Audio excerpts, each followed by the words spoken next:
આલે મમ્મી, મારું રિઝલ્ટ, તારી દીકરી પાસ થઈ ગઈ છે ને 82% લાવી છે. 82. હારું હારું હો બેટા. આજ તો મારી દીકરી આટલું લાડવા બનાવું, લાડવા. લાડવા પછી પેલા મારો મોબાઈલ. પપ્પા, તમે મને કીધું તું ને રિઝલ્ટ પછી મને મારો મોબાઈલ લઈ દેશો. ઓય સાંભળશો, તારો ફોન મારી દીકરીને આપજોઈ, આજથી વાપરશે. હા બેટા, હાલે બેટા. આવું ડબલું નહીં પપ્પા, મારી બધી જ ફ્રેન્ડ પાસે લેટેસ્ટ ફોન છે. હું આ ડબલું લઈને જાશ તો કેવી લાગીશ? પણ બટા, વાત તો આ ફોનમાં થવાની જ છે ને. પપ્પા, તમે દર વખતે આવું જ કરો. બધાય વેકેશનમાં ફરવા જાય તો તમે અમને દેશમાં લઈ જાઓ. બધાય પિઝા ખાવા જાય તો એમ કહો કે ઘરે બનાવીને ખાઈ લ્યો. ને 6 મહિના માંડ એક વખત તો પિક્ચર જોવા લઈ જાય. ને આ વખતે તમે મોબાઈલમાં પણ આવું જ કર્યું.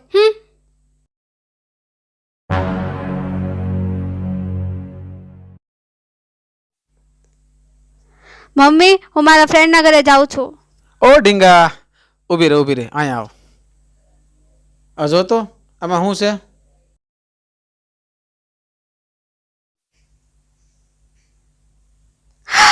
યસ, થેન્ક યુ પપ્પા.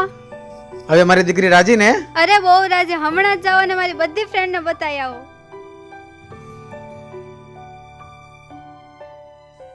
જોયું મારી દીકરી કેટલી રાજી થઈ ગઈ? રાજી તો થઈ ગઈ, પણ આપણે જે કર્યું એ ઠીક તો કર્યું છે ને. ઘરમાં એક દોરો જ હતો, એ તમે મહેશભાઈને આપી આવ્યા. ઘરમાં થોડુંક સોનું હોત તો એ દીકરીના લગ્નમાં કામ ન આવત. અરે એના લગ્નમાં તો હજી ઘણી વાર છે. ત્યાં સુધીમાં તો આપણે થોડું થોડું કરીને ભેગું કરી લેવું. આપણી બેયની કમાણી ભેગી કરીને ત્યાં ઘર માંડ હાલે છે. એમાં આપણા ઢીંગાનું 11મું ને 12મું ધોરણ, એમાં કેટલા રૂપિયા જોહે? હા, તો આપણે ખર્ચામાં થોડો કાપ મૂકી દેવું, બીજું શું? છેલ્લા 15 વર્ષથી કાપ મૂકી મૂકીને કેમ ખર્ચા કરાય ને એ ભૂલાઈ ગયું છે હવે તો. અરે તે અત્યારે આવી બધી વાતો ક્યાં માંડી? તારી દીકરી કેટલી રાજી થઈ ગઈ એ તને દેખાતું નથી? હા દેખાય છે ને, પણ ભેળું ઈ દેખાય છે કે સમય જતા વાર નથી લાગતી. કાલ હવારે દીકરીની જાન આવીને ઊભી રહે તો હું સમાજ આમુને વેવાયા મુકાય બેહી રહેવા હે? આપણે દીકરીના માવતર કેવાય. આપણે દીકરીને 2 પાંદડે દેવું ને તો સમાજમાં આપણું હારું કેવા હે, અને મારી દીકરી હારિયામાં માનભેર રહે.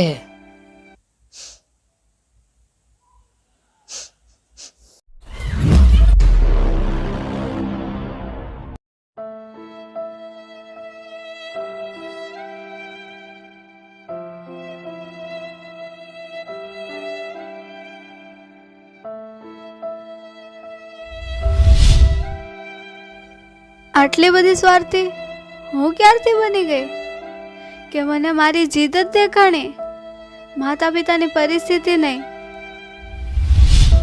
જેનો હાથ પકડી ને હું ડગલા ભરતા શીખી, આજે મારા લીધે ઈ દુઃખી છે. જેમના ખભા પર બેસી મેં દુનિયા જોઈ, આજે એમના દિલની વાત હું કેમ ન સમજી શકી? મારી મુસ્કુરાહટમાં જેમની દુનિયા વસતી, આજે ની આંખમાં આંસુ મારા લીધે.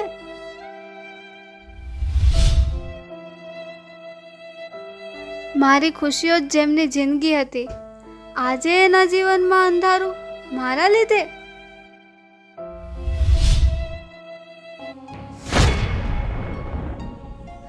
બસ હવે નહીં. એમને તો માતા પિતા તરીકેની બધી ફરજ નિભાવી. હવે એક દીકરી તરીકે મારો વારો.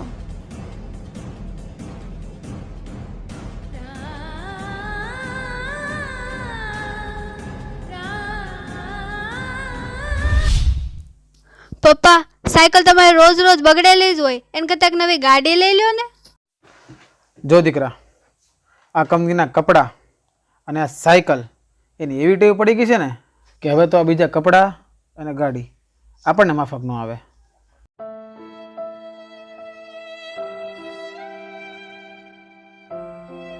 પપ્પા, આમ ક્યાં ખોવાઈ ગયા? એમના મનમાં ગાડી લેવાની ઈચ્છા તો ભારોભાર હતી, પણ મારી સ્કૂલની ફીસ સામે એમની ઈચ્છા હારી ગઈ.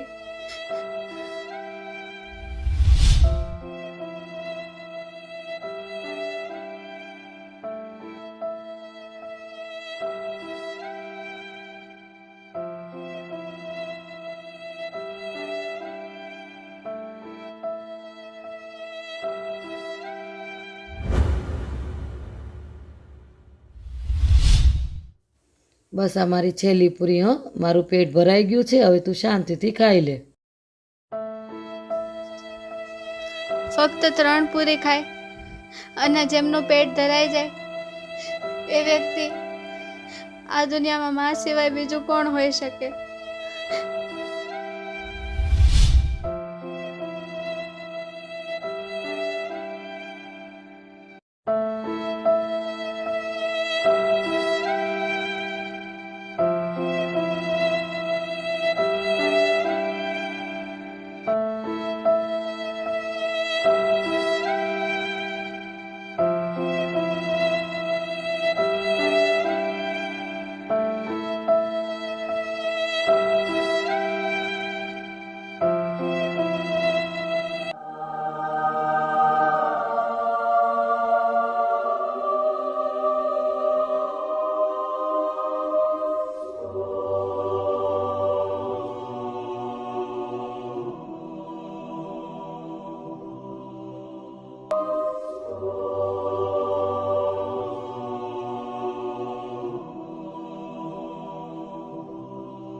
અરે અરે, મારા હાવજને શું થયું?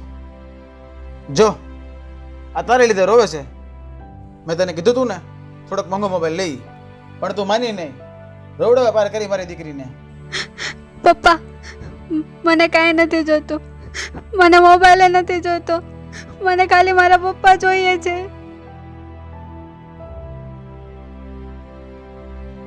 પણ બેટા તને થયું છે હું? બોલતો બેટા.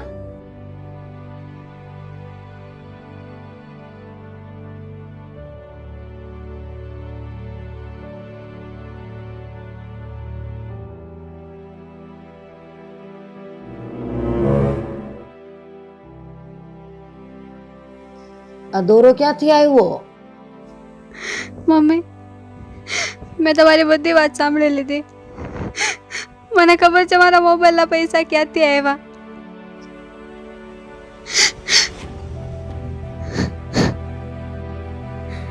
બેટા આ દોરો? મેં મારો મોબાઈલ પાછો આપી દીધો અને પૈસા મહેશ અંકલને આપી તમારો દોરો પાછો લઈ આવી.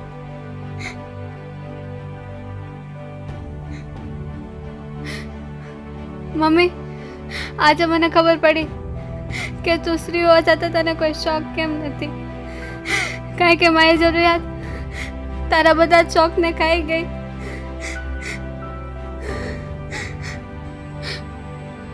અને પપ્પા, આ વેકેશનમાં મારે ક્યાંય ફરવા નથી જવું. આ વેકેશનમાં હું નોકરી કરીશ અને તમને ગાડી લઈ દઈશ. પછીથી મારા પપ્પા સાયકલમાં નહીં ફરે.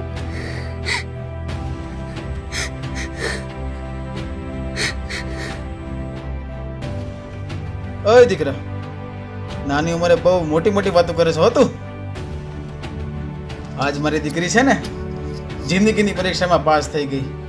ઈ તે 100 માંથી 100 નંબર પૂરા. અરે કોણ કહે છે કે દીકરી બોજ છે?